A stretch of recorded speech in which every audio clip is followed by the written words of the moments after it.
wesn.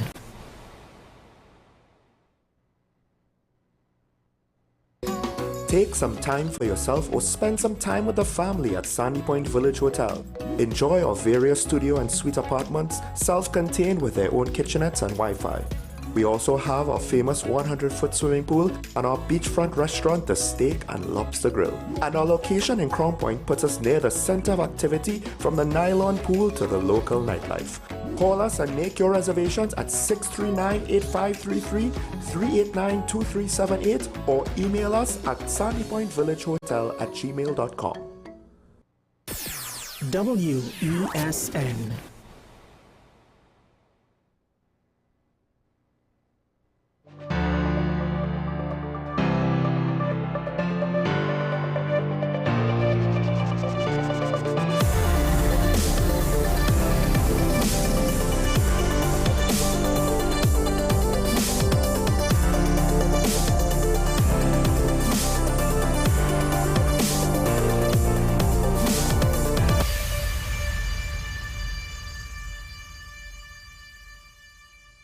From the shores, well, yeah, close to the shore of the Sister Isle, Shawn Michael Smallhead, this is Talking Point at Sandy Point. Now, of course, just about every year, it seems I will take an annual trip. It's not a vacation. It's not a vacation. I'll be working even after the show is over on other things. But c'est la vie. We still have to have a show. There's still a lot to talk about. There's a lot of things I think that are nuanced in the news cycle and nuanced topics that are part of the national conversation, but the national conversation is not always nuanced.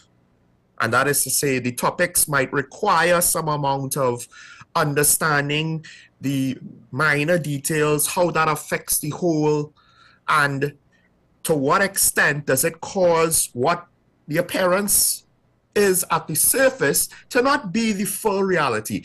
And it doesn't have to be that, it appears to be something and it's completely something else. In fact, what it appears to be, it could be mostly, in a general sense, be that, but not exactly in the way it's implied. Rather, how you get there, how you get to that conclusion might be quite different. And it does matter when you're dealing with things at a national level, when you're trying to solve the problems of a nation. You can't try to solve the problem of unemployment, but not actually understanding the problem of unemployment and what factors in currently to unemployment. Now, before we get into the interesting labor situation we find ourselves in, which to some extent is at least the main political side of it is centered around CPEP and to now a lesser extent URP. A couple of things that I wanted to make note. One, there's an interesting article by the student that topped the SEA exam this year. There's 2 points that are interesting in this article that I find, or maybe you could say 3, right? One, of course, is the parents and their commitment to their daughter, not necessarily pushing her too hard and trying to figure out ways to support her. And you can read the article for the details. I mean, I would just say this, it seems as though the parents did exercise very good judgment and were very considerate on some of the minor day-to-day details, or some of the details that might seem minor in some ways or might seem unnecessary to others. You don't have to do all of that, they'll manage somehow. But these parents are like, no, we're not going to force the child to figure out a way to manage with another burden. We'll help her manage things. But the 2 things I wanted to highlight, one, she's calling for SEA to be abolished, pointing to she said, the quote is, we are just 11 and 12 years old. We shouldn't be going through signs of anxiety and depression. And then the report goes on to say that the exam left many of her classmates drained and emotional. And to be honest, I'll never forget, I can't remember all of it, but when it was common entrance and we were getting our results in my class, the tears that some of my pairs had. I got through at my first choice, which didn't, wasn't necessarily like, I guess you could say, the top choice. I'm not too sure. The perception of schools at that level, you could argue, it's very much semantics, minutia. It's not that important. But I got through in my first choice. Other students who ended up getting into good schools, maybe it wasn't their first choice. They were in tiers. And I guess to some extent, maybe we took it for granted we would be fine with common entrance. But I don't know, not all of my peers necessarily did as well, and it wasn't an automatic situation. I don't think there was a lot of stress, but then again, education and the competitiveness behind it now maybe is greater than it was. Then she also pointed to something interesting, and this is to show how far the psychological pressure could go. She said, some people used to say, I can't pass for Naprima girls. Even some family friends, they didn't know how much I was studying. That hurt. But I didn't let it stop me. Think about that for a second. Because the competitiveness of the exam will then cause people to judge primary school students and their academic potential in a very critical and, to some extent, absolute way. And to the point where even family friends were judging her. Family friends were judging her negatively. Yes, you have to set up your child with realistic expectations, but it's a fine line between realistic expectations and unnecessarily demotivating. You have to have a healthy amount of aspiration. Because if you play it safe all the time, you never know how far you could go. And for a child, they're not necessarily thinking things fully in mature terms, right? And they know how to articulate it and analyze it. And they don't have the benefit of hindsight, experience, or regret because they're 11 or 12. So for adults now to say, you can't pass for that school, this is the student that topped SEA. Top of her school, top of the exam, I believe, got into that very same school. That was her first choice, and she got into it. That family friends were doubting her. The whole situation, I think, has started to lose sight of what it was meant for. Yes, to some extent, as long as we have deficiencies in school, there will be a greater demand on what is perceived to be the better schools. And as long as you have that, there's going to be, whatever system you make, there's going to be some amount of competition and some amount of heartache and a lot of stress on the students whose parents want them to have better opportunities. And how fair is that? What is the solution? To some extent, this is now someone who has achieved everything in the SEA exam is calling for it to be abolished. And to some extent, I think the principle of what she's saying, not necessarily the specific practical, oh, we just abolish it and everything is solved. No, but the principle of this as it exists probably should not exist. Now, to what extent can you change it from the part that we're speaking about, the exam, whatever is the transitional measure to determine, to assess who goes to what school, whatever that is, in whatever medium, in however you want to describe it, in whatever process you want to make, whether it's an exam, whether it's random lots, whatever. That process, you can try to fix it there, but I think a lot of it stems from the fact that there are deficiencies in the education system, primary and secondary. Some carry over, some is the same between both, and some are unique to each. That's why there's so many private primary schools, and there's even some private secondary schools. But one of the top scorers, the top 5, is a homeschool student. And it kind of sinks racial arguments about performance and performance metrics. It rather brings up the question, what is it that it seems some schools are doing right and some schools are doing wrong? And then it goes on into secondary, where it will have similar questions, but maybe different problems to be solved. But if you could solve those problems, and all of a sudden the competition in SCA, the absolute fear of failure over the SCA exam wouldn't be quite the same.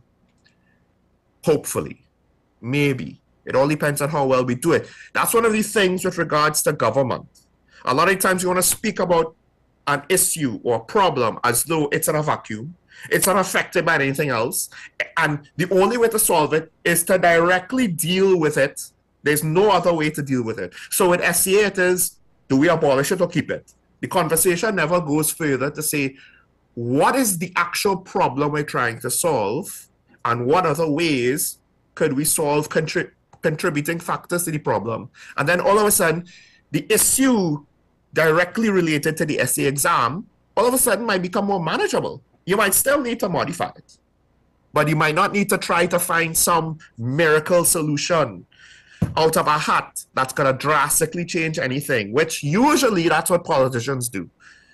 Rather than looking at things holistically, what is the big change we could do that'll make headlines, but will probably not solve the problem because it's not really treating with all of the various factors that contribute, and it's not necessarily dealing with the actual underlying issues.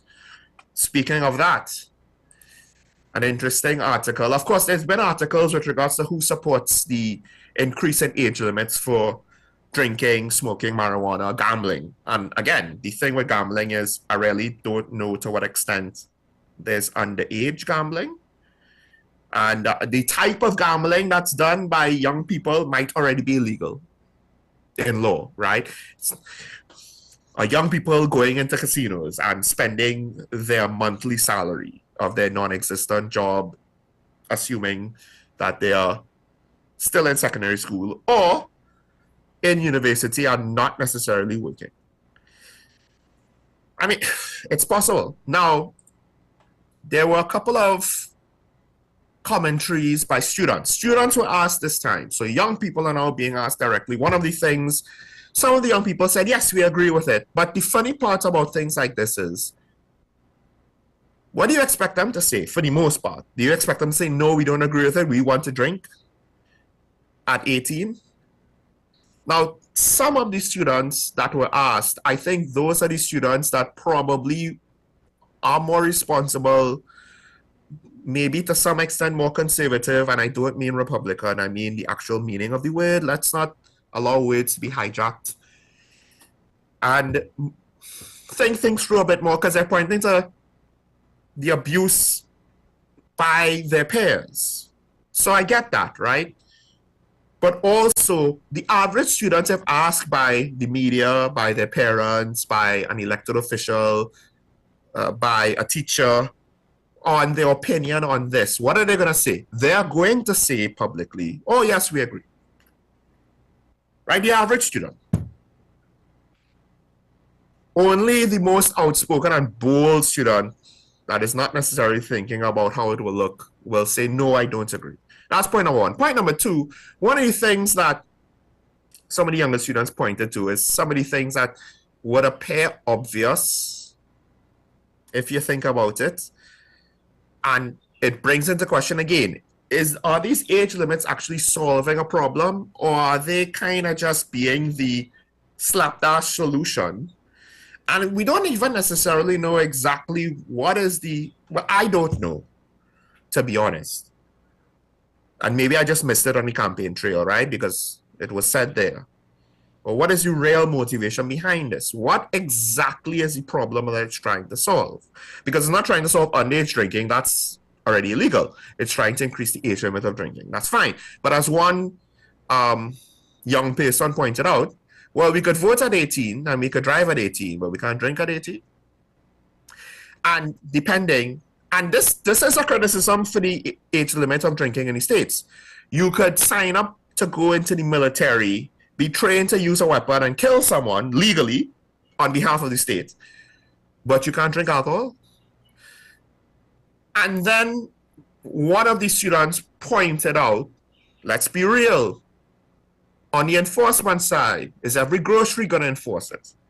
Is every adult in the life of that 18 to 21-year-old, 16 to 18-year-olds, currently, this to some extent this happens, so 18 to 21-year-old, is every 21-year-old and up going to ensure that it's enforced, or are they going to, hey, well, I'll buy the alcohol because this is stupid? By their perception, the 21, 22-year-old in the group will buy the alcohol for everybody else, and they'll just continue drinking and keeping on. And then also point out with regards to weed. Listen, before weed was legal, I know people as minors who knew how to buy weed, where to buy weed, how to find weed, how to talk to the pushermen to get their weed, etc., etc. As minors, before it was legal. Before the current status quo obfuscated the legality and the ability for the police to prosecute weed smokers and those in possession of marijuana. So as pointed out, pushermen, if potentially certain alcohol retailers are not necessarily going to check for ID, because part of it is I have had people in my year group in Form 3, so we were like 14, looking as though they were in their mid-20s. Full facial hair and everything, looking old, right? Are they going to card everybody now that looks to be under 30? Because that's might be the requirement, right? Because if you just go by, well, they are pair older, people will slip through the cracks. And of course, everybody will know this one in the friend group, he looks old, he's never carded, he could go and try and buy. And if there's anything you could say, well, I forgot my ID. More on that in a bit. Yes, they're going to make changes to that. I understand, and yet I'm also wary about that. I'll speak about that later. But does a weed pusherman need to care about ID? He already doing something illegal anyway. And that more or less is the hint of the criticisms already leveled at these measures. How do you enforce these things? Because you can't deal with what is already illegal anyway. You're going to move the goalpost to make more things illegal, which might end up just causing 18 to 20-year-olds. And with regards to weed, everybody under 25, pushing them to the illegal side of the equation. Now, with regards to alcohol, that might not be, it might not change much. With regards to weed, it might potentially even cause more money in the illegal trade of weed to be there. It might actually give the gangs and the weed pushers more customers.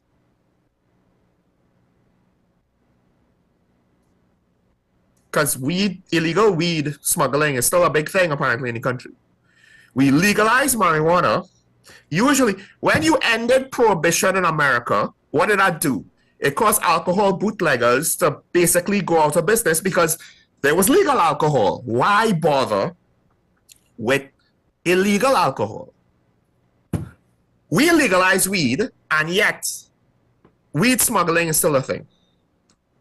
That don't make sense.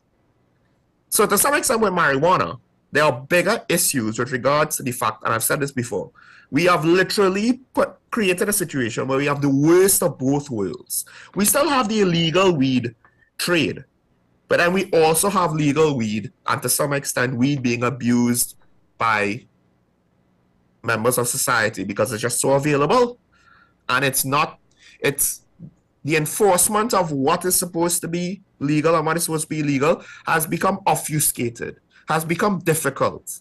There's a lot of technicalities involved. When people say, well, why are people smoking weed in public and they're not supposed to be doing that? It's not so straightforward from what I understand because of how our laws are crafted and because of how our courts apply the law. And to some extent, it needs a legislative fix on that end. Increasing the age limit, I don't really think it's going to solve anything. the abuse will continue. The concerns of the older generations that young people are smoking too much weed will continue. The potential drunk driving by young people will probably continue. It's in our culture. And if you want to solve it, you need to some extent, address the real loopholes or address the culture, which I think ultimately would have been the proper solution in the long run, not making the age of drinking 3 years older.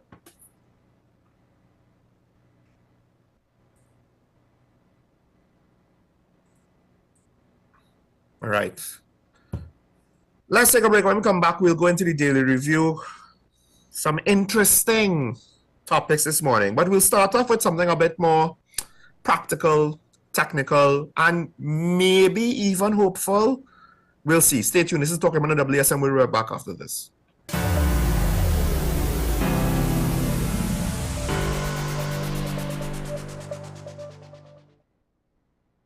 Get ready for the biggest business-to-business event of the year.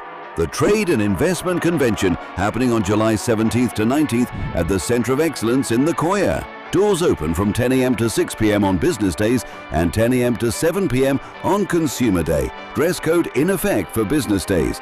Park and ride available from Constantine Park and UETGR North Car Park all days, and NAM Devco on the 17th and 19th. Sponsored by the Ministry of Trade, Investment and Tourism, Exim Bank, Bal Roop Group and Bmobile Business.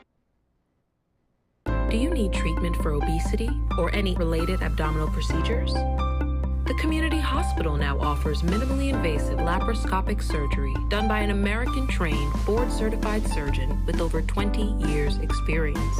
Give us a call at 235-5479 for more information. The Community Hospital of Seventh-day Adventist, where good private health care is affordable. If these walls could talk, they'd cry uncle. They didn't plan to become offices or yoga studios. But they've stood by us, even when we got a little stir-crazy.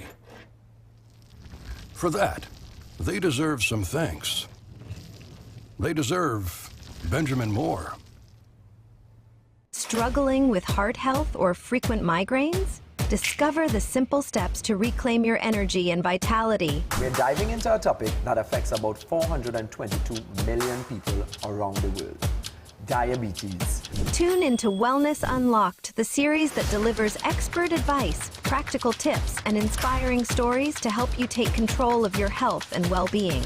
Your health matters. Don't miss Wellness Unlocked. Watch now on WESN and take the first step toward better health.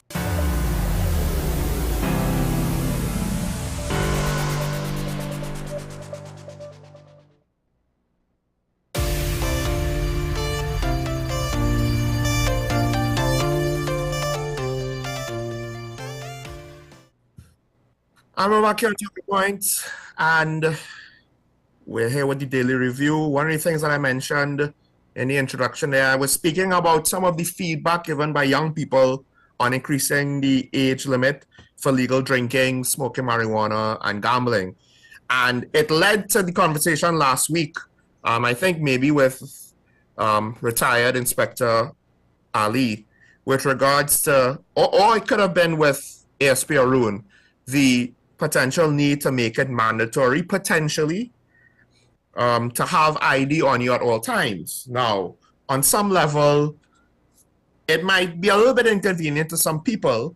And then also, to what extent can police compel you to give your personal information to be identified without probable cause? I believe right now they can't. They can if you're driving, because they have to check your driver's license. So part of it now is, in order to enforce legal drinking age limits and the like, it'll make it mandatory to carry ID. There are practical benefits to this. It does not necessarily come close, but it is in the general direction of potential state overreach, of state monitoring, there's a lot of different avenues with regards to security that go down this line, because essentially any society has the push and pull between security and freedom. Total freedom means I'm not answerable to anybody, I'm not answerable to anything, no one tracks where I'm going, no one takes note of what I'm doing, no one records me, you know, I am an individual, I am free. The problem is, the freer society is, the easier it is for nefarious intentions to be able to get away with their bad deeds. Because in order to secure things, you do have to keep track. You do have to have ways to track people, to identify people, and at times you do have to record people. So of course, one of the things are with CCTV camera systems. You're recording everybody. You're recording who's walking, who's driving at certain major public thoroughfares, whether it's pedestrian or vehicular roads. Of course, security cameras in businesses record everybody that comes in when you have to sign in. That's a form of security that technically you're not free to just go into anyone's premises, right? But to what extent now should a state do it at a wide scale?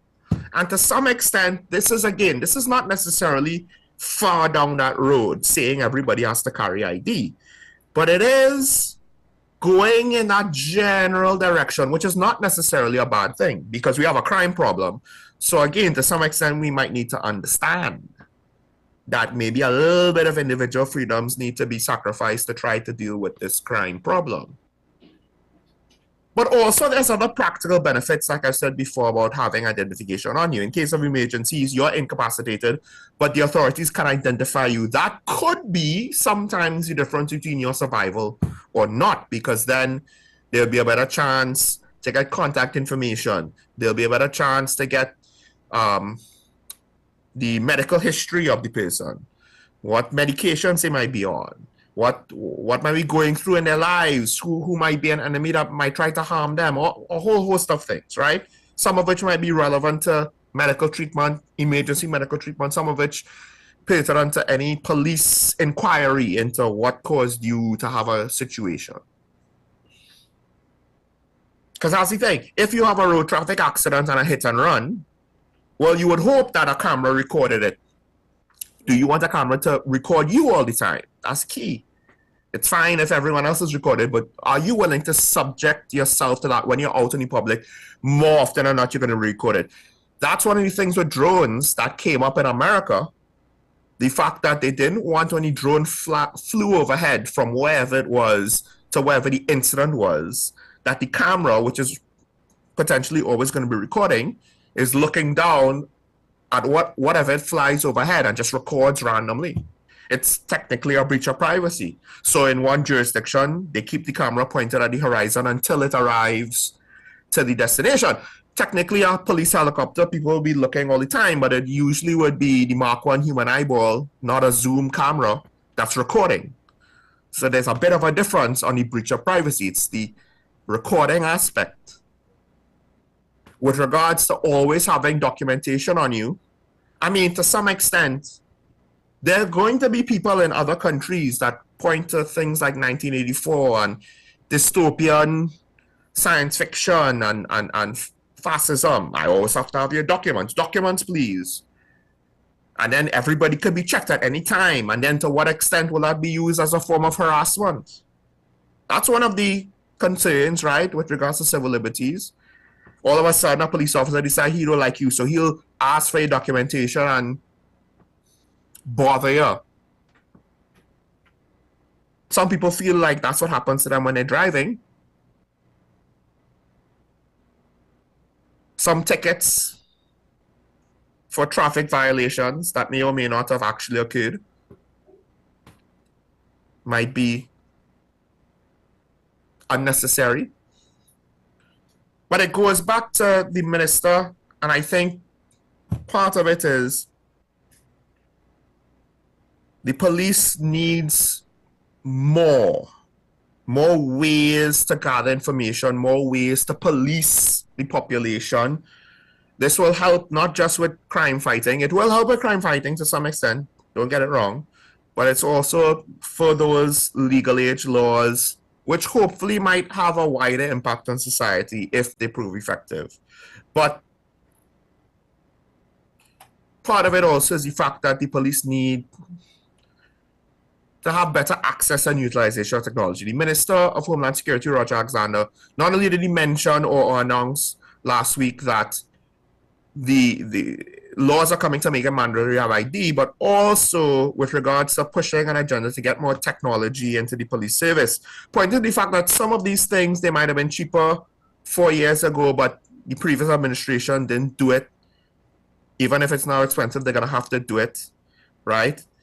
Things like body cameras are part of it, but also I think a lot of it might be with digitizing the police service, because he did mention in the report, it mentions that he said something about putting technology in the police vehicles. I would assume that would be having a computer system that's connected wirelessly to a police database, so you could do certain checks into the database with regards to things like driver's license and IDs and look up individual people. But of course, part of the problem is all of these things would then rely on records being digitized and readily available. And of course, I don't even know, he did have that meeting with some consultants, so it could be far-reaching, a lot of different applications, not just drones, not just body cameras, not just computers in police cars, not just digital records.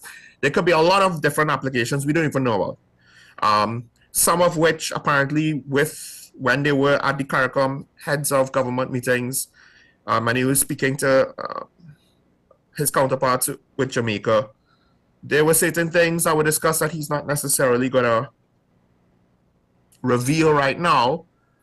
But the thing with more technology is a lot of it is probably going to be with regards to monitoring. And I guess to some extent, we in TNT need to decide how much monitoring are we going to be comfortable with. Because we can't ask the government to deal with crime, but then constrain them too much. Deal with crime, but we don't want you to do this, we don't want you to do that. We want to be free. Deal with crime. Yes, increase the age limit of drinking, but we still want to drink in excess. And we're not really going to police our own children with regards to drinking. Deal with crime, but don't ask me for my ID. Only ask criminals for their ID. Well, how are they going to differentiate? Not every criminal is obvious. And in fact, so a couple of things. One, the police, the DCP of Operations, Junior Benjamin, he is pointing to some successes they had with regards to I believe making arrests and finding some money which they're going to track down the origins of. And this is a continuation of intelligence-led policing according to the DCP, which to some extent, you know, seems like a big exercise, not necessarily netting great results, but got into several homes of a neighborhood. They got some intelligence of suspected criminal activities. They got a relatively small amount of cash. They made an arrest of someone who apparently admitted, so I don't know to what extent he confessed. Potentially part of utilizing technology would be to go after the financial aspects of crimes, which we're supposed to have already. So a lot of the question is, why isn't it being done? It's similar to the whole anti-gang legislation that doesn't seem to be able to be utilized to prosecute gang members in any meaningful way. And this goes back to the whole freedom versus security thing, because the more protections you have against financial crimes and the more monitoring you have for financial crimes, a lot of people are complaining about different things with regards to the hoops you have to go through to open an account, to get a credit card, to do this with your money, to do that with your money. But a lot of that comes from the regulations and what needs to be put in place to be compliant with those regulations that are international, or what might be best practice to help fight against fraud. Ironically, buying things on Facebook is not so simple with local credit cards because of the protections on them in order to ensure that fraudsters don't run wild with your credit card information. It's an inconvenience, but I understand because I don't want to be hit with thousands of dollars charged to my credit card that I don't have, and my very small limit being used up for someone else's shenanigans. And I guess one of the examples of why we might need more monitoring. And the thing is, I say more monitoring, but really and truly, it's actually just better implementation of monitoring that we might already have as a society come to terms with and accepted. Because there was a report at 11:15 a.m., someone robbed a furniture store in St. James of $38,000 in cash. At 11:15 a.m. They just walked in, robbed the store, walked out, and escaped. And this is one of those things where, first of all, we're not talking about having CCTV cameras in every suburban neighborhood. This is St. James, a major commercial street. This is obvious where you're going to put CCTV cameras. Major thoroughfares, major areas of commercial interest. It's not so simple to put it in residential areas because, again, you know, monitoring people's privacy, etc., etc. But public areas like commercial areas that are also heavily trafficked with pedestrians, with vehicles just going west of Port of Spain. It's obvious we should have CCTV cameras there, at least to me, in my opinion. And if you had a well laid out, well planned, robust, comprehensive network of cameras, a robbery like this in that area at least, it could still happen, but you potentially would be able to then trace the suspect, get, depending on the quality of the camera, the resolution, get a quality image of his face, a detailed enough image that you could potentially use that as evidence. Fuzzy images are not evidence, but also you could use that to say this is the person that did it, track down the identity, to recover the money, and to essentially disrupt this sort of criminal activity, make it less profitable, make it riskier, make individuals less likely to engage in it. Because it is kind of shocking. A furniture store, $38,000, one man and a gun, and he disappears into the ether of St. James, one of the most public areas. You know, St. James, Woodbrook, these areas, you're not supposed to be able to just disappear that easily, but I guess you can. Because it's not like this is, I assume this is not a furniture store in a side street way up the road against the mountain. This is probably on the main road or close to it.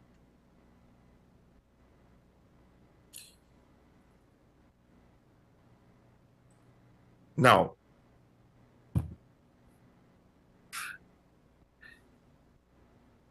part of it too is going to be the expense. The Minister of Homeland Security pointed to the fact, and I said it before, that some of these initiatives might cost a lot of money. And it might cost more money to implement it now because we have to play catch up. And given everything that's going on in the economy, I think this is one of those things where we might not fully appreciate how much it's going to cost. And this is why the whole controversy with the prom, the girl in the prom dress and the police car, the police need to understand, you're talking about resources being limited and you need more cars, and there's never enough cars to answer all the calls by the public, but yet things like this happen, which might have an explanation, but you're not giving us a good one. So resource allocations to crime fighting is one of those things. It's hard to tell people, hey, we're going to have to cut programs because we need more money to get more stuff for the police. But then when they call, no, we have no cars available. Sorry, we can't help you. Heavens forbid, you have gunmen trying to come into your house and you call the police and say, oh, well, we don't have a car available. And the funny part is, I wonder what would happen if 5 minutes before someone said, oh, there's loud noise by me, please send someone to deal with it. Oh, no, sorry, we don't have a vehicle available. But then there's a home invasion, an attempted home invasion 5 minutes later at the same police station. I wonder if they would still say they have no vehicles available. Ironically, monitoring works both ways. And part of it is if the government wants to monitor us in order to help track the movements of criminals, why is it that it seems as though politicians tend to not want to put the most robust monitoring in government systems to track things like procurement, to track things like who actually is working and who's not, to track things like where are these police vehicles going? They're going to drop a girl to her dance? Or they're just, during a patrol, are providing a good Samaritan service to a citizen? We don't know. Maybe if the car was tracked, which they're supposed to be, I believe, but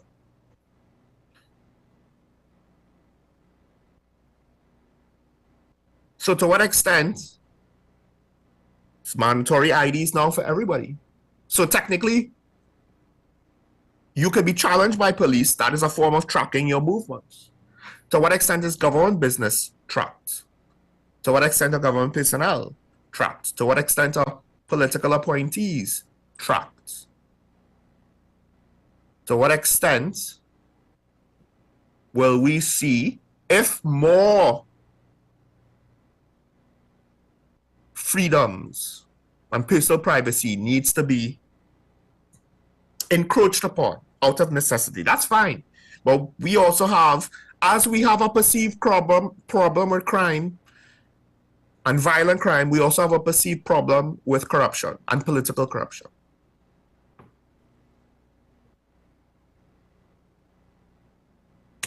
But right now, the whole ID thing seems to be a solution caused by the problem of increasing the legal ages of certain things. And we don't necessarily know exactly what that's trying to solve. So we're enacting legislation to solve problems that's created with amendments or new policies and existing legislation. But are we actually solving the problems that we met there? The problems that already existed, instead of trying to solve problems that we're creating with our solutions? How efficient is that? I don't know. But anyway, let's leave it there. I want to take a break. When we come back, hopefully we should have our guest. So we'll wait until he arrives virtually here, because he's not in Tobago, but I am. This is Talking Point from Sandy Point Show. Michael Small River. We'll be right back after this.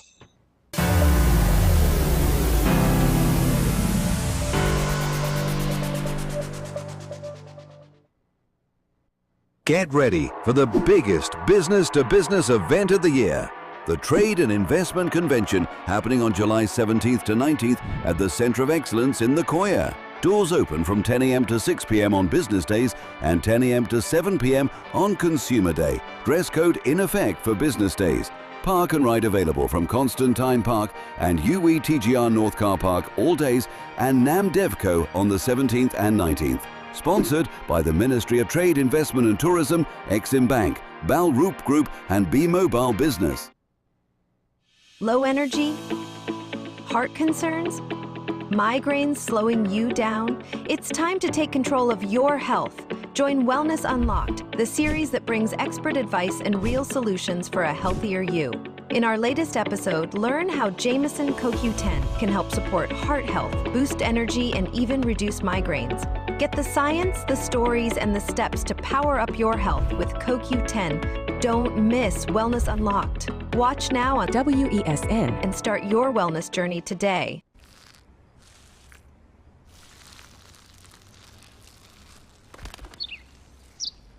Maybe he landed here totally by coincidence. But if by chance he's admiring your fresh coat of Benjamin Moore soft sky blue, well, that's a pretty high compliment. coming from an expert. Our award-winning show is back, and this season promises to be even more exciting than before. What's Up, Doc isn't just a title. It's a call to action for anyone who wants to improve their health and well-being. Join us on this thrilling ride towards better health on WESN Content Capital. FanZone, your reliable, authentic supplier, has just gotten better. You can now visit our website www.fanzonett.com for your authentic wear and collectibles. The only place where you can use both your Visa debit and credit cards. Visit our website fanzonett.com to make your purchase today. Pastor J, I want to get a tattoo. You really want to me. Respond to me. How you would respond to me? The first question I'd ask is why. Controversial taboo topics. We get so consumed by church, we forget that we have to live the life of being a Christian outside of the Sunday. Like you say, we think going to a service makes us a Christian. Exactly. Yeah. Right. So here we are about to hear the second time Pastor J wanted to take a tattoo. Would have been late last year and early this year. Oh gosh. Hope Unfiltered podcast with Pastor J and Ren.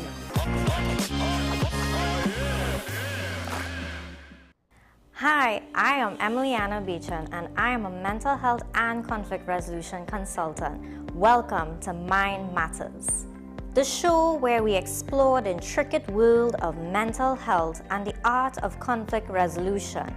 Join us as we hear from mental health professionals, conflict resolution experts, and everyday people who have transformed their lives through understanding and communication. Mind Matters, coming soon to WESN Content Capital. This is 10 Questions. I'm Andy Johnson. The distance from where we should be in the world in going forward on our commitments with climate change. The effects of climate change that cannot be accounted for. It's called loss and damage, and we're seeing loss and damage happening so much more in this decade and the previous decade. The principal term there was this question of the correspondent banking issues. That is why we're trying to build capacity with this country here, Trinidad and Tobago, and other countries in the region. Man is not showing any signs of stopping or even slowing down. More than half of the forest in Trinidad is already gone. All the plants and all the animals and all of the nice clean water and fresh air and everything had to be on this planet for humanity to have a chance. We have small change when it comes to countries that can take decisions, and when they speak, the world listens. The General Assembly is a very democratic forum. And Trinidad and Tobago has the same vote as Canada, in spite of the obvious difference in size.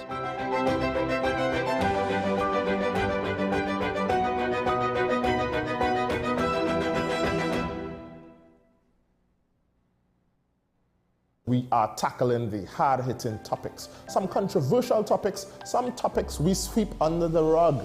You don't always have to forgive in a relationship for it to move forward. If it is you are in a situation where you forgive the person, but to the detriment of yourself, what are you really doing? It is very uncommon for somebody in the younger age group to have dementia. Atheists don't not believe. Is that I can't disprove God, but you also can't prove God, so we cannot have a stalemate. We'll focus on the woman who's being the victim, right, or the man who's being the victim. We exclude the children.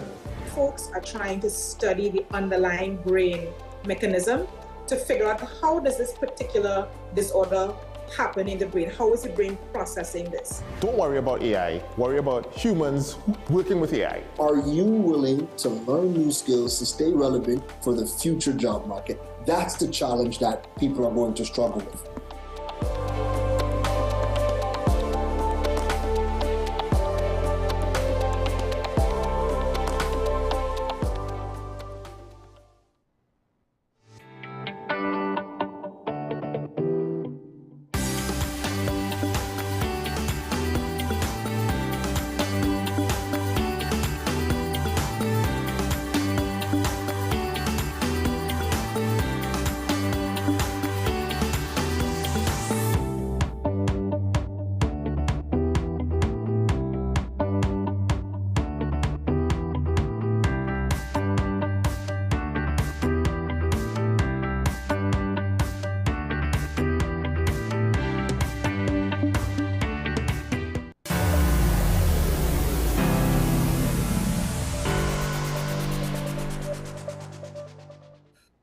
I'm back here on Talking Point on WSND Content Capital. Sean Michael Small coming to you from Tobago with Acting ASP Christopher Arun coming to you from his office in the TTPS. We're not going to say where.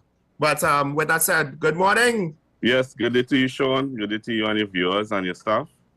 I'm here at my Arangwes base in San Juan. Well, with that out of the way, of course, you're not necessarily here to speak about traffic concerns. You're here to speak about something else, a bit more serious. Yeah. As you were telling me, it seems as though the police is concerned about home invasions once again. Yes.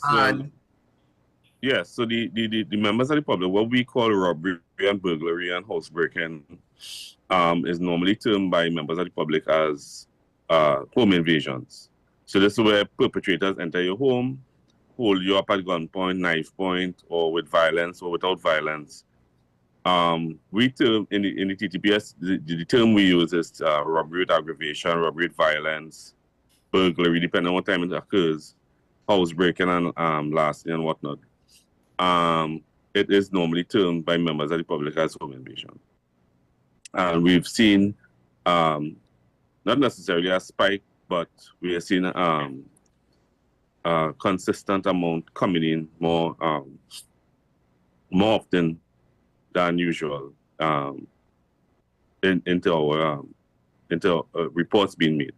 So we wanted to advise members of the public in terms of keeping safe, how to go about taking safeguards in ensuring their safety at home, in their workplace and whatnot, especially with the home invasions, as you all call it. One of the issues would be situational awareness, wherever you go, whether it be home, around the home, work, play, the mall, wherever you go, shopping, is to be fully aware of your surroundings and persons around you and who you interact with. Well, so that's one of the things that I guess a lot of people take for granted, because in the past, you were a little bit more concerned about being out at night. Yeah. Especially late at night. But Right. you still have people who, well, I'm in front of my house. I'm in my porch. Yeah. Right? But I personally, and I think we've throughout the last couple of years or so, we've touched on these things, but I think people take it for granted still, and also we could go further in the sense of I am wary coming home during the day. Yes. Being outside in my yard during the day. Because these incidents have been occurring very early in the morning, during the day, and at night. There are occasions when it happens during the day. During the course of the weekend, I was on duty, and I had cause to visit the scene of one, a home invasion, as you all call it, where which occurred a week before. So I actually visited the victims to seek their welfare. I was asked to do a welfare check on them, and when I went to their home, they were actually doing some target hardening. So target hardening is basically making it more difficult. They were putting in burglar-proof spikes on the wall. They actually raised the height of one of the walls from 4 feet to about 8 feet, and that was a back wall. And I did some inquiries. I went around the neighborhood. I spoke to persons. I was able to get some useful information, because there are a lot of solvability factors that were at play, and I recognized that this was a case that could be easily solved. The police are working on it. I spoke to the investigator and whatnot. And one of the things the perpetrators did is that they parked the vehicle some streets away. Mm-hmm. They seem to be familiar with the neighborhood. It is let's say it's not a gated community, but it's a housing area in North Trinidad, and they entered through an abandoned plot, meaning there's a house, the house is abandoned, so they took advantage of nobody being there. So they entered through that person's yard and snuck over the wall. So the wall between properties was 4 feet. Went over the wall and hid for about an hour or so at the back wall. And they waited for the victim to open their back door. Now, the victim has cameras, but they didn't utilize the cameras to see that somebody was hiding in their yard. They do also have dogs, but apparently the dogs didn't activate and indicate that anybody was on the compound.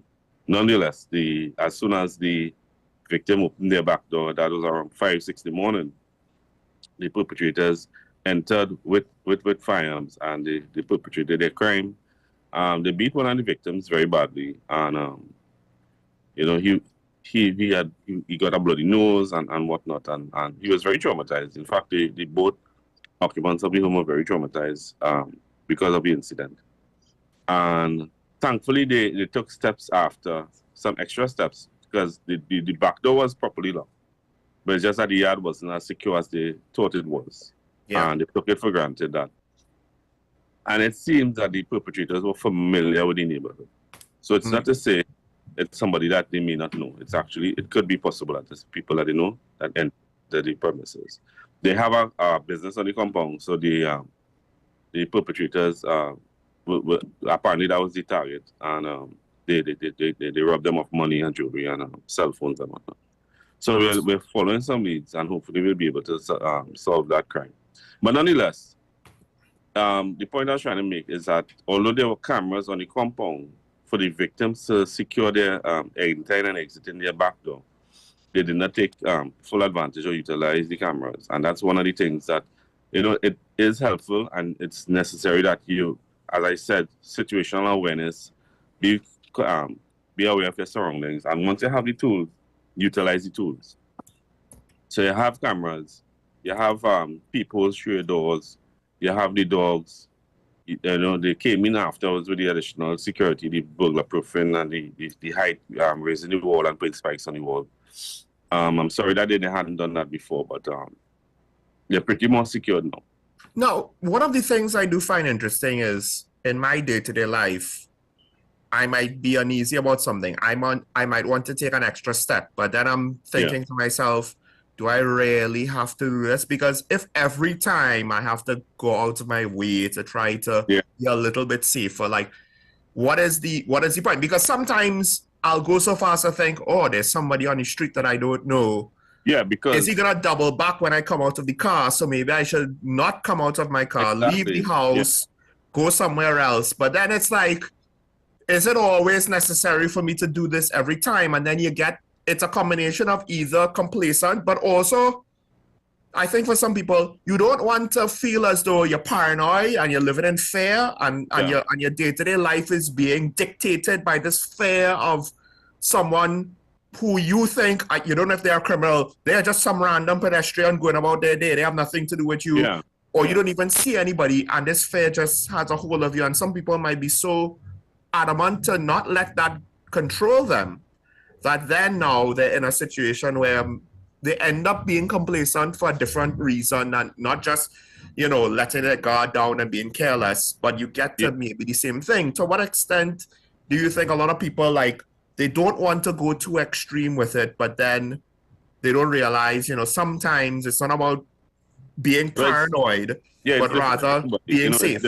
It's different for everybody, because there are a number of persons that we come across who are actually paranoid, who actually take a lot of precautions, who are actually not paranoid enough, if you could say that. And, as police officers, we inherently behave paranoid in a sense, because we're always looking behind us to make sure that our own backs are safe, our families are safe, our colleagues are safe and whatnot. Because because of the amount of reports we come across and how it comes across and the information we receive, we recognize how perpetrators behave. And, we try to get this information out to members of the public, because sometimes I think that we're not paranoid enough and we should be taking additional steps, as you indicated. You see somebody strange on the street, maybe you should double back. Maybe you shouldn't open the automatic gate before entering, because they might just be there waiting to close in. Maybe you might see a strange car on the street. And this is where the policing comes in. This is where you could utilize the 999 service, the 555 service, and you call it in. And they would subsequently send a patrol, so at least you have that measure of security.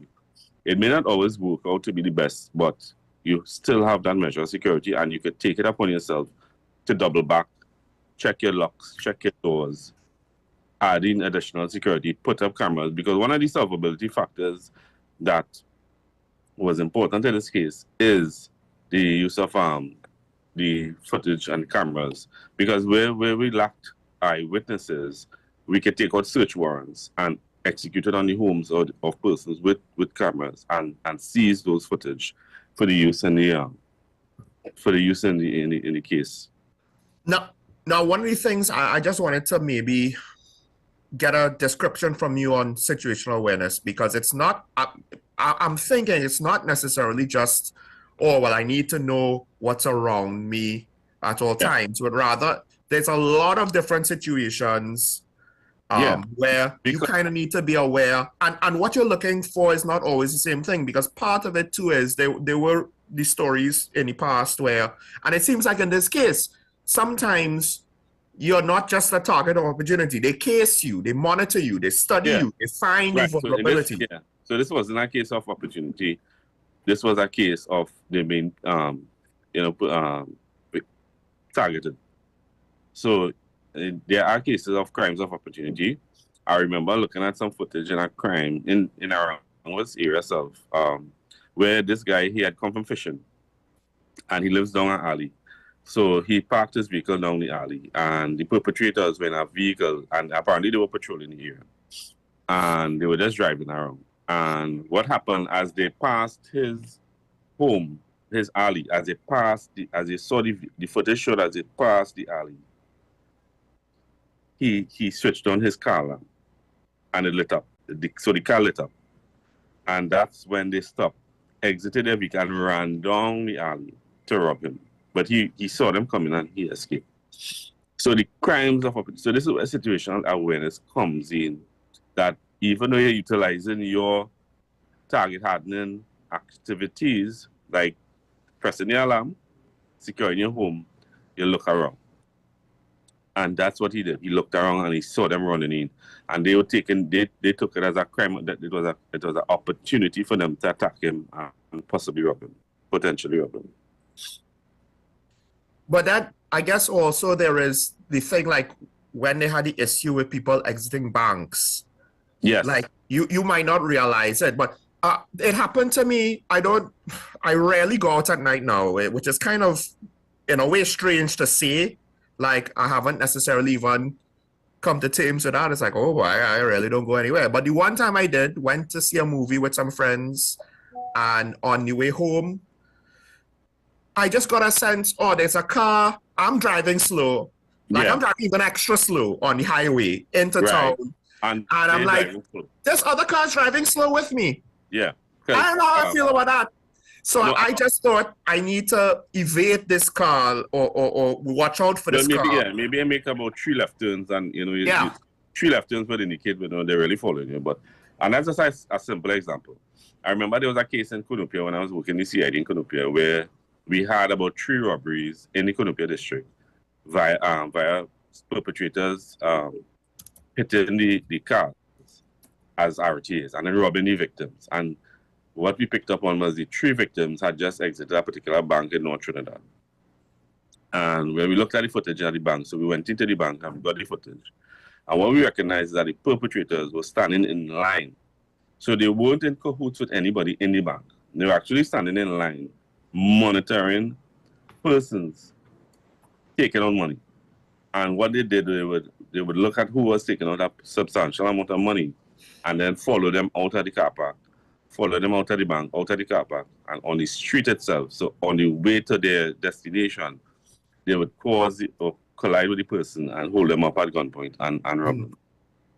So it's in most cases the victims were female, and I don't think that situational awareness, they were particularly aware that they were being followed. Not necessarily because they were female, but potentially because they weren't actually looking out for the perpetrators. And when you take out substantial amounts of money, it is very necessary. I think you should make some greater effort. 1, not to take out that amount of money, or 2, have some type of security or persons with you, additional security when you're escorting that kind of money.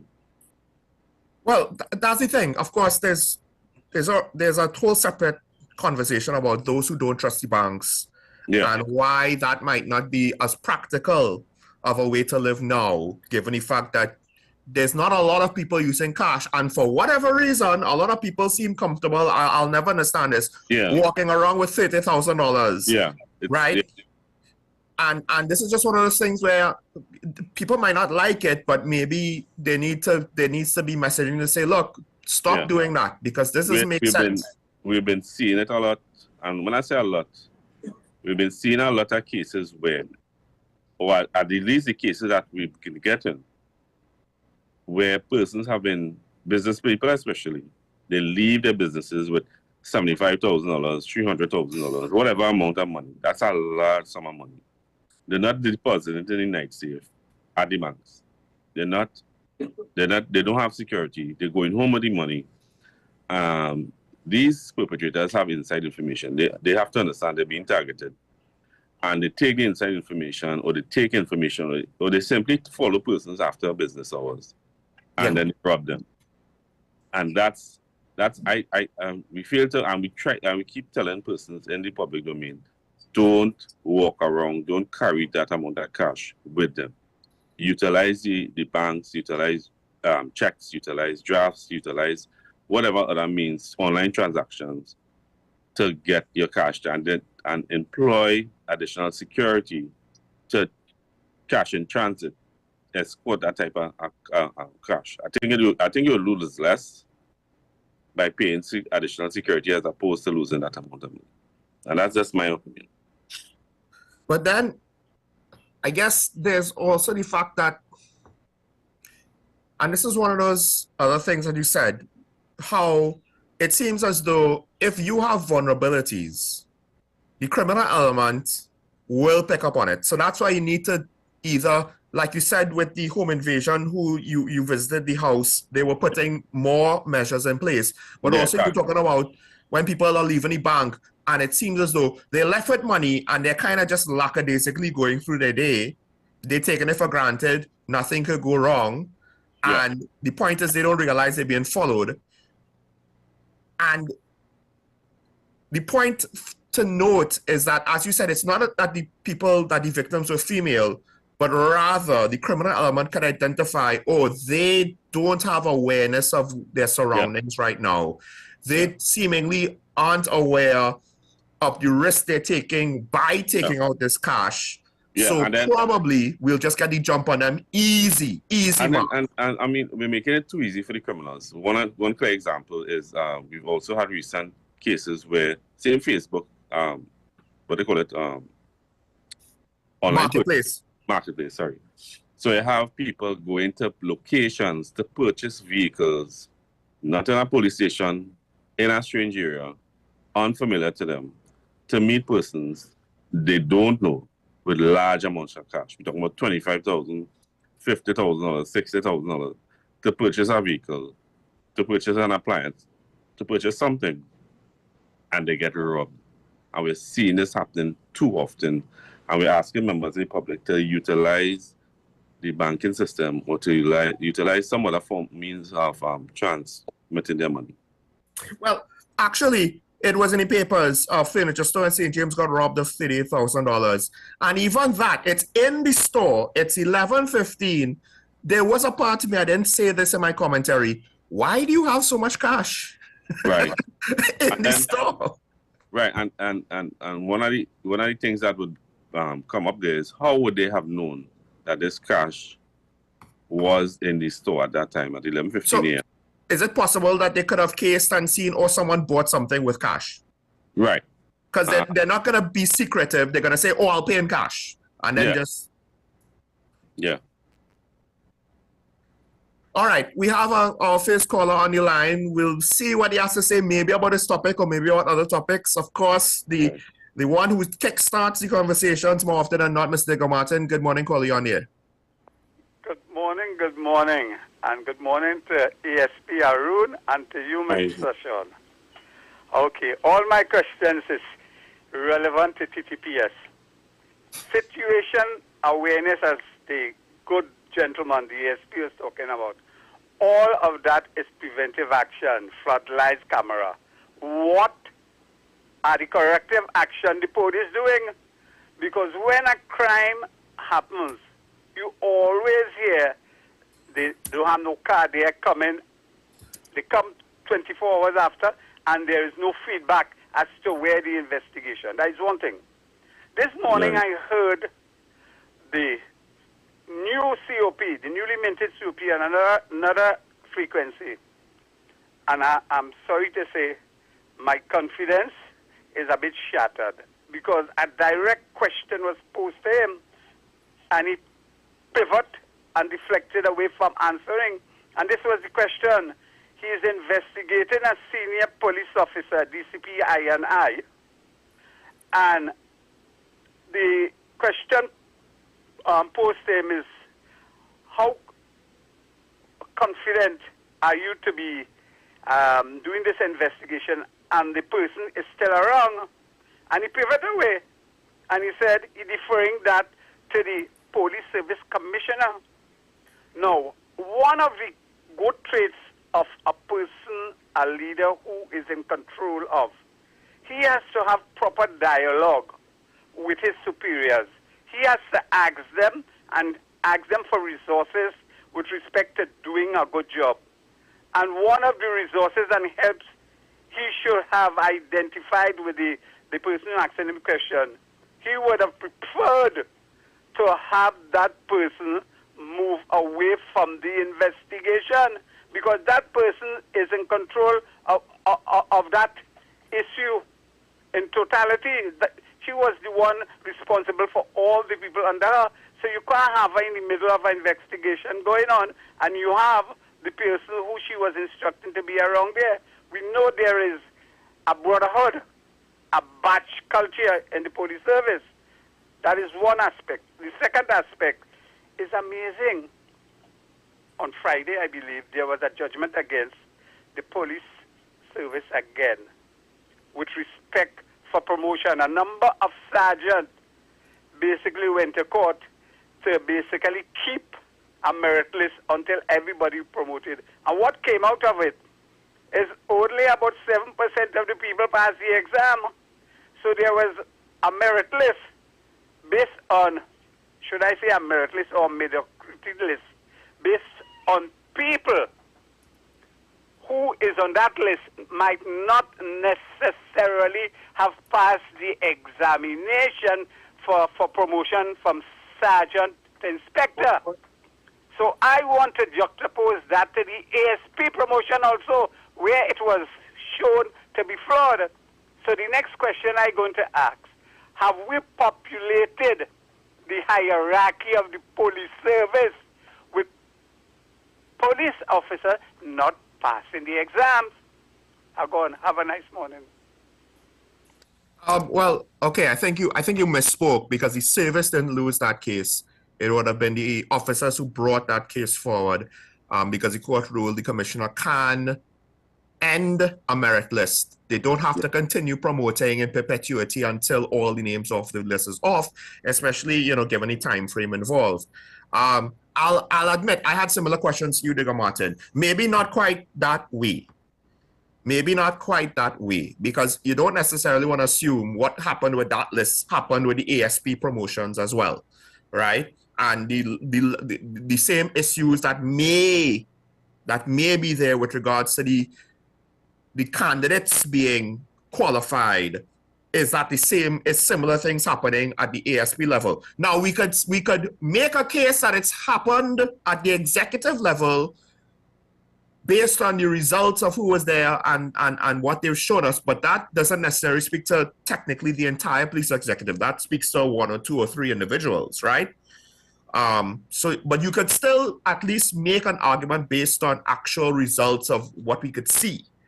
And we could, from everything in play, we could question, is meritocracy or seniority the basis of promotions? But then now to go into specifics with regards to the ASPs, that might be a bridge too far. I'm not willing to go there. I didn't think that, oh yes, that was the problem with the ASP situation as well, when that was also before the courts and got held up. I don't know. We have another caller, ASP Arun. I don't know if you want to give any response now. Yeah, we could wait. Like, we could wait. Yeah. Okay, so we have a caller from our WhatsApp line. Good morning, caller. You're on here. Caller, good morning.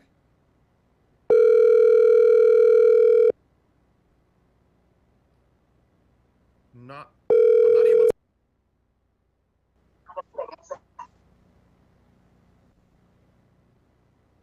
I'm not sure if the broadcast, if you're hearing anything. John, yes. Caller, hello? A very pleasant morning. Hello, hello? Are you hearing me clearly? Okay, well, I can hear you, but I just want to comment on the ID card. Yeah. Go ahead, and I think it's an excellent idea, and if they can link it with students truancy, if officers after a certain time see school children out of school, I think that will help us a lot with the reduction of crime. As far as education is concerned, you spoke about that earlier. I think the curriculum needs to be revamped, so the Minister of Education have some work to do, especially with the curriculum. And I think we should be on a good footing. Thank you very much. Thank you, caller. Okay, I think the caller just ended it there. Actually, yes, I think when this topic came up on the show some time ago, I'm not sure if I brought it up in quite this way, but I do think you're right. There's something about ID cards and students that, in this case, it could simply be, well, if it's mandatory for everybody to have ID cards, if you don't have an ID card, you could be potentially just considered in some aspects a minor and potentially, treated in some aspects as a minor. And just maybe what he thinks, if you look like you're, and I guess that's what's going to happen potentially, or what should happen if it's someone who's young looking and asks for ID before they buy alcohol and they don't have ID, I assume the default is then, well, we can't sell you the alcohol. And so things like that might just become more readily, what's the word, obvious. Yes, Arun, I guess you could say to some extent that's kind of already done, that process of elimination. Yeah. You don't want to give ID, you look like you're 16, we can't give you no alcohol. So currently what they do is they don't even ask for ID now for 18-year-olds to buy alcohol. So I hope they do it if they change it. And I think something came up. I think you were speaking about teenagers that were maybe like out at night and parents weren't supervising them, and there was limited opportunity for police to then address that and potentially send them home. And I think that's where it came up, where I'm like, well, maybe we need to have ID for students as well. So then when the police could say, hey, who are you? Where do you live? Right? Because you shouldn't be out now. You're a minor and we're going to take you home. There's no option. In some jurisdictions, not Trinidad, you have to be supervised at all times on the streets, or at least to some extent you have to be supervised. Well, in Trinidad, we have minors roaming the streets. We pick them up, we take them home, we carry them to the police stations, especially if we find them loitering and whatnot. It is an offense to be loitering in a public place. I remember, and I don't know how far they traveled, but at least as a minor, seeing other minors. Yeah. I mean, obviously secondary school students do it, but I remember seeing primary school, not just young. 5, 6 hours traveling. Yeah. But with only their peers as company. There's no one even. Maybe. So to what extent is that actually legal? Yeah, it's legal. Yeah, it's actually legal. It bewilders me that, and we still have to test it in court. Because it bewilders me how you can't leave a 5, 6 year old home under the supervision of a 17-year-old legally. Right. But you can't let them but they can travel by themselves in a PH car to their school destination or back home. It bewilders me that, you know, that this is how we behave. I mean, thankfully, nothing awry occurs with our children on the street. I mean, we've yet to see anything really come to that. Going back to the first caller, they mentioned that, you know, the response by the police might be tardy. Well, that was one of his first points. You know, they don't have our police vehicles. We've seen a reduction in those incidents. In fact, in the incident when the report that I responded to over the weekend with the welfare check, they actually complimented the response of the police. They did come in a timely manner. They did seek their welfare. They did This is to the initial response. Yes, that was when the incident occurred, and they did speak about, you know, the fingerprint bureau coming in and checking for prints, checking for footage and whatnot, and securing evidence and whatnot. The crime scene investigators and whatnot. So, you know, they did compliment the response of the police, and we've seen a reduction in the amount of complaints we've had concerning the lack of police response and the failure of the police to respond. So I know he's speaking from maybe a historical perspective, but I've yet to see that actually continue. We've seen a better response. There's also another part that I'll address with regards to the senior officer being investigated, but we have a call on the line, so I believe it's a WhatsApp call. Just letting the caller, informing the caller to make their contribution. To go ahead and make the contribution once they get through on the line, as we try to ensure that, you know, we could hear everything.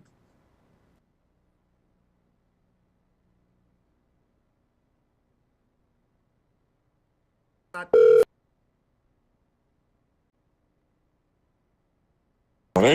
there's very little I could say, but as he pointed out, it's for the Service Commission to dictate the good morning based on the extent of the investigation. So Okay, we should have Sure, morning. Morning, officer. Now, my take is this. It is a habit to have your documents, for example, your bank card, your ID card, everything together on you. But it's not all the time and everywhere that you would have it on you. So let's say somebody's going jogging. They wouldn't have it on them. So for me, I think it's more of how you do it and not what you do. Now, with relation to the curriculum. Could you restart, caller? Sorry, we didn't get the first part. No, I said, this debacle we have here concerning having your ID card on you. I think that is how you do it and not what you do. Because not all the time you will have your ID on you.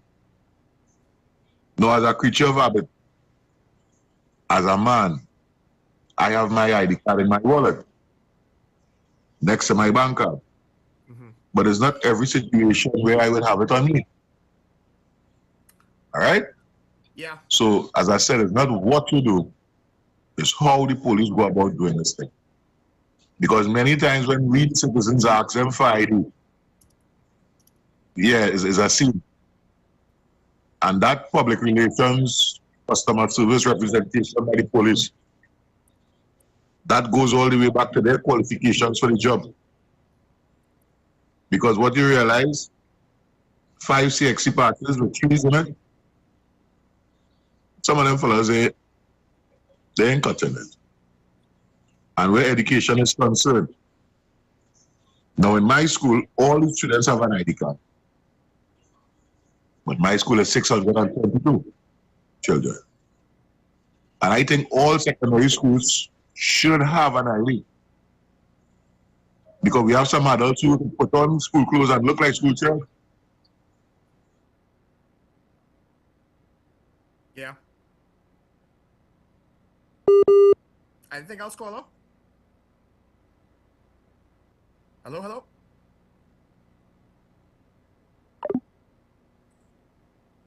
I mean, the caller spoke about, secondary. Hold on now. Caller, are you there? Okay. All right. We have another call waiting. San Fernando should be on the line. Good morning, caller. You on there?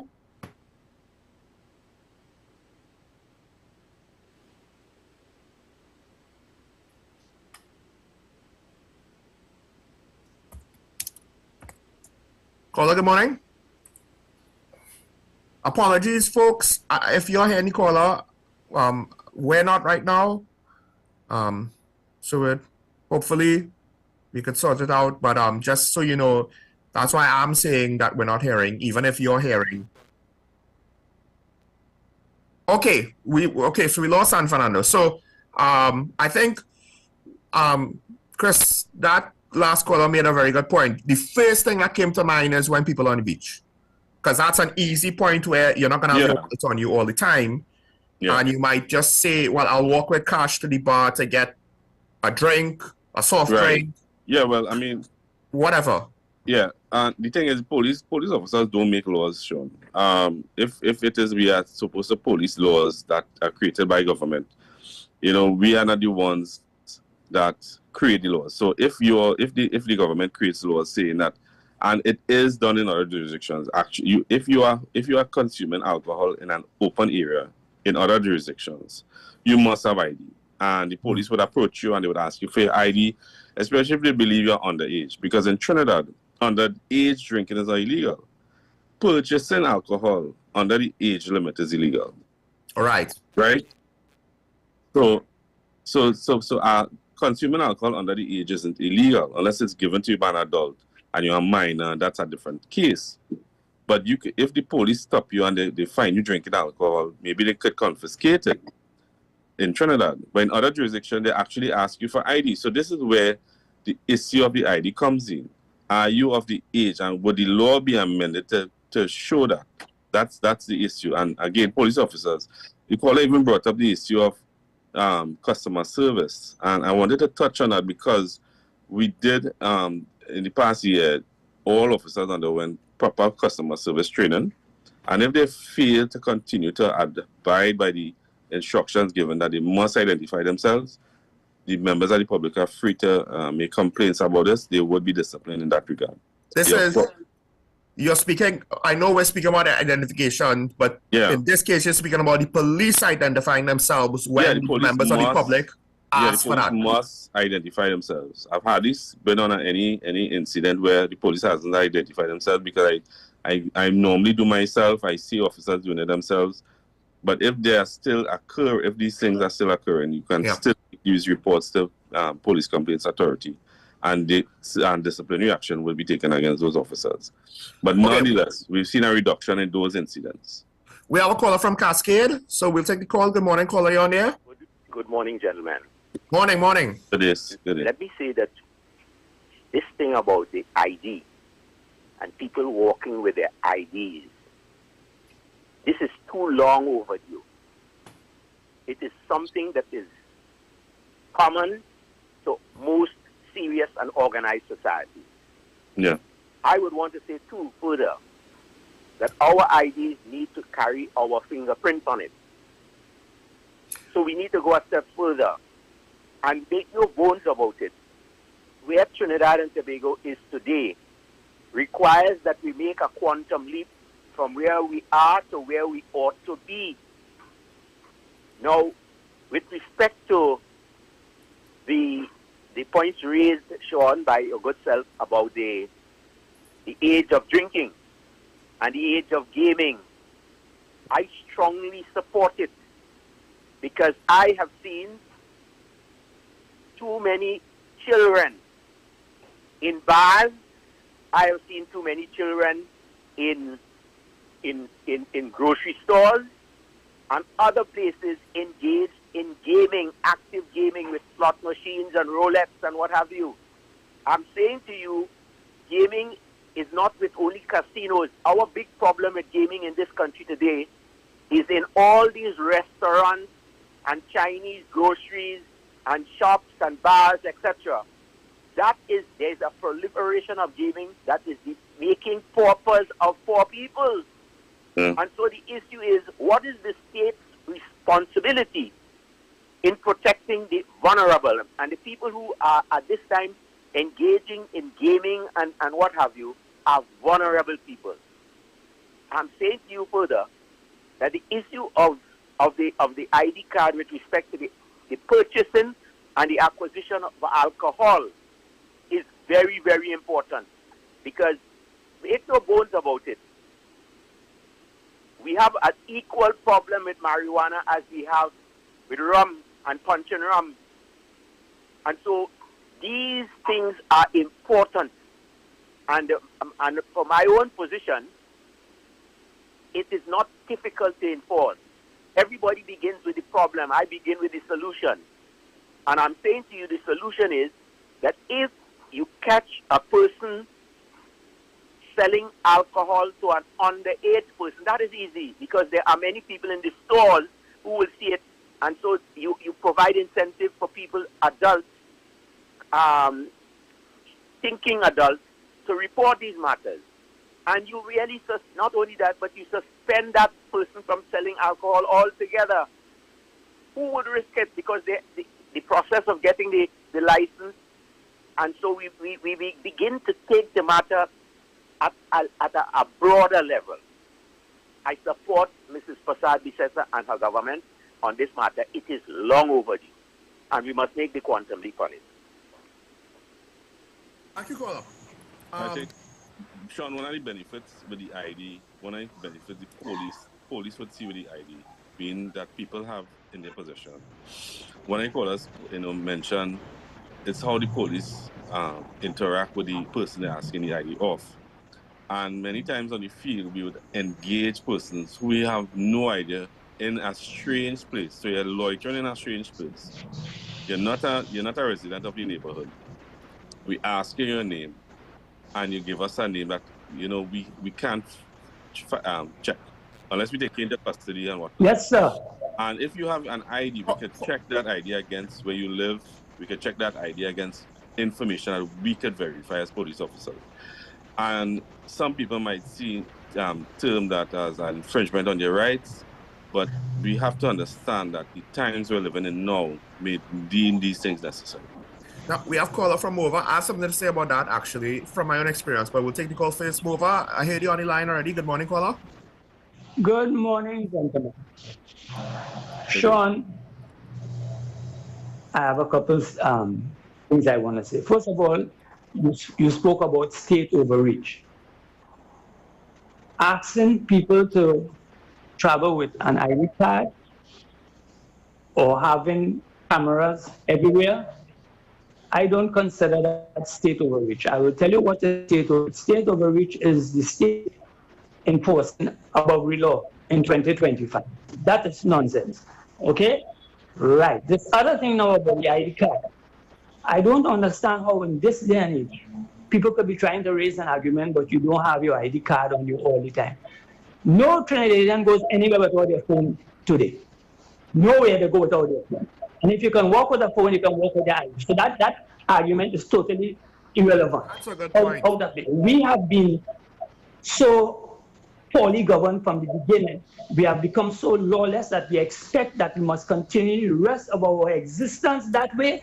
And it is time that Trinidad wakes up. It's time that the government wakes up. It's time that the police service wakes up. It's time that the police executive wakes up and understand that the problems police are having to enforce laws, the executive must take those issues to the government and get the government, work with the government and start enforce laws and stop giving us excuses. Everybody is just, loitering is a law that should be enforced. I read in the paper recently where somebody was knocked down on a crosswalk. We don't enforce those laws. We don't enforce laws like not using indicators. Drivers don't use indicators nowadays. All these things we need to speak about. And my pet peeve again, Mr. Arun, the police executive needs to work with the government to start enforcing noise pollution and stop giving us excuses. We are fed up of excuses. It is time to act. So, thank you. Yeah. Okay. Thank you, Yeah, the police executive and the commissioner do make recommendations. Or they do. Call up Mova. Is anything more to add? All right, that's it. Yes, you were saying. Oh wait, hold on. Chris, we have San Fernando calling back, and then we could make that point again because that's an important point. But San Fernando line, caller, good morning. Good morning, Sean. Good morning, SPR. Good morning. Hear me, Sean? Yeah. Hello. Yes, I'm hearing you. We're hearing you. Hello. Caller, just go ahead and make your contribution. Hello. We can hear you, caller. Yes, good morning, gentlemen. Let me say this.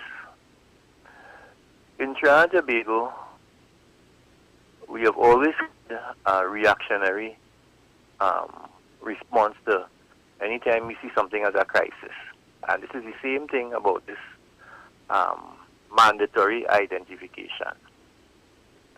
We have you have three forms of ID in Trinidad and Tobago: your passport, your driver's permit, and your ID card. And if you're a minor, you have your when your parents take you to school to put you into school, you have your birth certificate. So those are the forms of identification. What we have in Trinidad and Tobago is enforcement issues. If it is that you're telling me 21 years and over to sell alcohol, you could only buy alcohol if you're 21 and over. It is about enforcing that. It is about having the people who are responsible, who are selling alcohol, the supermarkets, the bars, are they going to enforce it, and then you have to have penalties for them. That is where we need to go. 25 years and over for smoking marijuana. Right? You telling me that as it is now, people smoking marijuana, nobody interfering with them because they have a what you call it? You could have up to 30 grams on you. Anybody enforcing that? It is another plug that we're trying to put a plaster on a sore. And what we're going to have here is another form of state overreach, because what's going to happen is where is this slippery slope that we're going on? Where is the next position?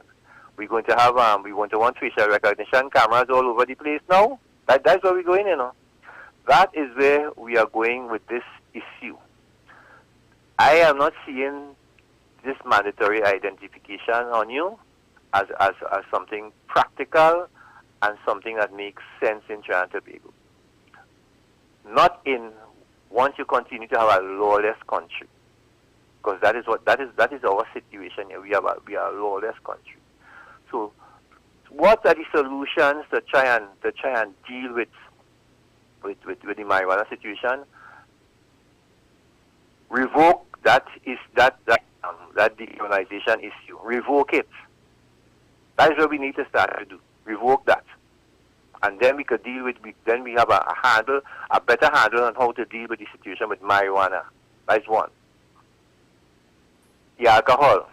Now, firstly, let me say this. The police service what we do have in this country is a situation where if the police stop you wherever, they can run a check on your identification. We need to have a national identification system in place. If the police stop you in Tobago, if the police stop you in Mayaro, that they can pull up your ID and see if your ID is correct. That needs to be in sync with the licensing authority and the other forms of identification places. We have a national ID center or something like that. That is where we need to go first before we just bring a law which is going to be added on to the 300,000 laws that we have already that not making sense because they're not being enforced. Have a good day, gentlemen. Thank you, caller. We have a comment. We'll take the comment now. If you can pull that up. Marijuana is decriminalized, it's not legalized. Yes, that's my mistake. That's my mistake. I'm sorry. I'm sorry. It was any moment, more or less. I didn't mean to imply the wrong thing or to say the wrong thing. Now, with that said, the comment goes on. There are no stats on the age of users. Many minors, school children are using drugs. Everyone is smoking any and everywhere out in the public. Why are we changing laws when the law enforcers, those responsible, are not enforcing the laws? In part because the laws, as they are written, makes it difficult to enforce. That's part of the problem. The situation with the decriminalization of marijuana, I said before, it's a mess. It was a mess from the very beginning almost, and the TTPS cannot compensate for the legislative mess that it's in. Basically, it makes me, it is probably a very good example of we have a fundamental lack of skill when it comes to writing legislation, apparently. At least, I don't think there's any real success on writing any landmark legislation of significance, of great complexity to deal with any situation. Because look at procurement regulations and the anti-gambling legislation or the gambling legislation or a whole host of other things that was done within the last term. And where did it go? What did it do? How successful was it? We've had the courts even speak out about certain laws not being good enough. So I don't know if this new government is going to be any better on that front, but in order to fix these things, and I think this goes back to Mr. Fernando's point, there are other things that need to be in place. Otherwise, these age limit increases are meaningless and they aren't solving anything according to him. And he is of the opinion that, yes, this is going down the general direction. Not that it's necessarily an overreach now, but he gave an example. Are we going to facial recognition cameras next? Maybe it is. So, but ASP Arun, you were saying something with regards to, because I made this point that I agreed with the caller earlier. The executive needs to engage and publicly, whatever the forum is, say what needs to be improved, say what's wrong. Tell the public, this is what we can't do. This is why generally we can't do certain things. Yeah. But this is what we can do and what we can't do. But then go to the government and say, we need these changes in order to actually do what is expected of us. But you're pointing out that there is a provision for that. Yeah, the commissioner can make recommendations to the government on a point of law and an issue, a law. And it's up to the government to take it and make it into legislation and whatnot. But the police can't create laws, as members of the public think. I remember when the act had passed to increase the speed limit. I remember persons coming to the police and saying, well, why you are creating laws to have more accidents on the roadway and whatnot. And we had to inform members of the public that we don't create laws, we enforce the laws. And Sean, and one thing I wanted to point out, it's very simple. I know that the thing with the ID is emanating from a position of drinking age, the age of drinking and whatnot. Mm-hmm. But I must point out that one of the hindrances to policing is that sometimes is a deterrent to some extent. That you go into a neighborhood, you're on patrol, and you meet persons that are strange to the neighborhood. You may get a call of service. You may get a tip. Listen, we have strange people in the neighborhood, and when you go, there's no way to identify them. Yeah. And it's constitutional. It's their constitutional right not to identify themselves, the members of the public, to the police, unless they have committed an offense. So then the police are faced with persons that could falsely identify themselves. And there's no way to really take them to task or look into or inquire properly into why they're in our neighborhood. It could be a deterrent in finding strange people in the neighborhood who might come there to commit crimes. Mm. And from that perspective, it could be used as a crime fighting method as opposed to just looking at from the point of view of the drinking age and whatnot. I think it comes back to, I said it even before at the top of the show, and Mr. Fernando both said it and implied some aspects of it and outright said some aspects of it. Yeah. And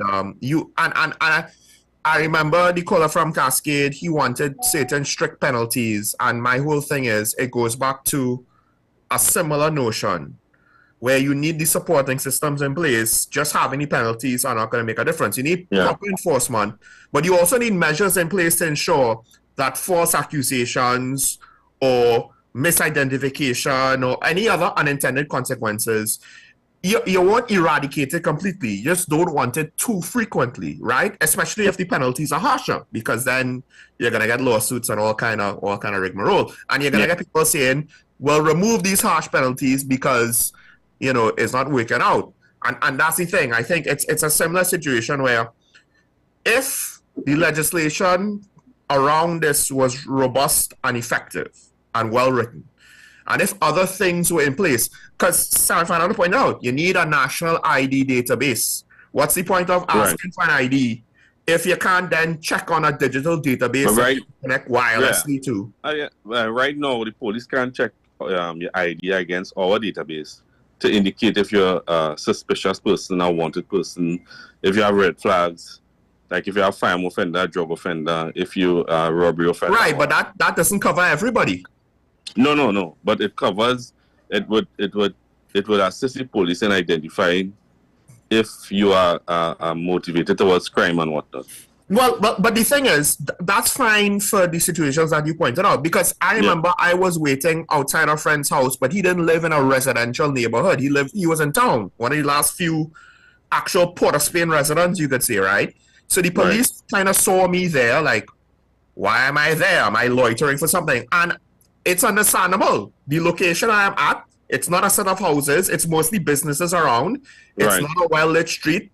It's more or less closed down for the night. So they inquired, and I responded, and that was that, right? Like, it was fine. If they wanted to see my ID, I probably would have let them see my ID, to be honest. I didn't know that. And I didn't, and in that moment, because I could understand why they suspect me, I would think, oh, well, it's warranted. I want to prove who I am, so they no longer suspect me of anything. Like, to me, that's natural as well. Yeah. So I get it.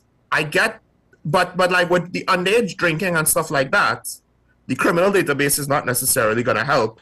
And that's why it goes into you need a national database. So again, it's what are these things trying to solve? What problem? And one size fits all, but then that needs to be more all-encompassing. That brings up a whole host of questions. I'm not against it. I understand what the police is going through and why it would be helpful. But I think, it comes back to, I feel as though the age limit increases, I said this earlier, caused a problem. How do we identify underage participants? Well, now everybody has to have an ID. Well, that now has a problem. How is the police going to check everybody's ID to the database so that they could determine that it's not a false ID? And then now you need a more expansive database. So then that brings another problem now. Maybe how do the police have wireless connectivities in the field? Oh, well, we need to have devices in the car. Well, then where do we get the budget for those devices? And so on and so on and so on and so on. So it's not so simple. And I do feel as though right now we're going down the line and only responding as the next need pops up, as opposed to actually thinking it through, coming up with a comprehensive plan, and then implementing it all at once. But that's just me. Can't respond to everything, so I apologize if I didn't respond to everything that was said, or if the ESP didn't respond to everything, because we need to wrap up now.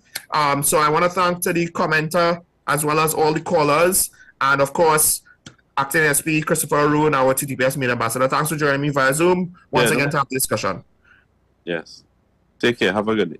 All right. Thanks, Chris. Folks, stay safe. Remember your allegiance to the Republic and to each other. Never forget it's nice to be nice, so that we could see each other tomorrow virtually. Bye-bye.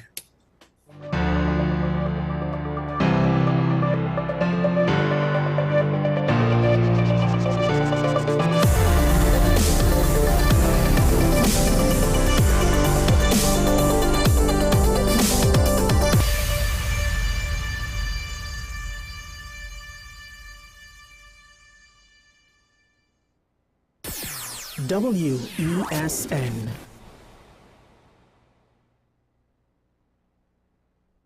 Get ready for the biggest business-to-business event of the year, the Trade and Investment Convention happening on July 17th to 19th at the Centre of Excellence in the Koya. Doors open from 10 a.m. to 6 p.m. on business days and 10 a.m. to 7 p.m. on Consumer Day. Dress code in effect for business days. Park and ride available from Constantine Park and UET